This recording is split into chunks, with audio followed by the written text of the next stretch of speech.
மிகப்பெரிய ஒரு சொத்துதான் நம்முடைய திருவள்ளுவரும் திருக்குறளும்.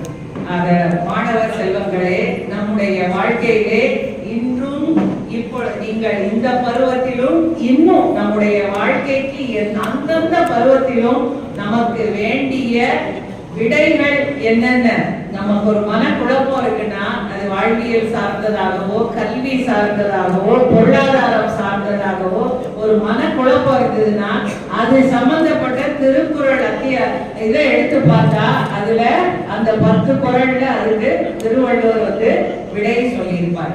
இன்னைக்கு ஹார்வர்டு பல்கலைக்கழகத்துல பல பல முன்னோடி ரிசர்ச்சர்ஸ் அவங்க எல்லாம் ரிசர்ச் பண்ணி சொல்லக்கூடிய வாழ்வியல் தத்துவங்களை மிகச் சிறப்பாக 2 வரியிலே நம்முடைய திருவள்ளுவர் அவர்கள் சொல்லியிருக்கிறார்கள்.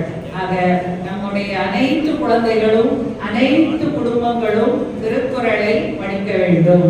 வீட்டுல தினம் 5 குறளை பிள்ளைங்களும் அப்பா அம்மாவும் சேர்ந்து படிக்கணும். அப்படிப்பட்ட ஒரு ஒரு ஒரு நம்முடைய மிகப்பெரிய அதை படிச்சுட்டா வாழ்க்கையில அதுக்கப்புறம் படிக்க வேண்டிய வாழ்வியல் தத்துவ நூல் உலகிலே வேறு இல்லை.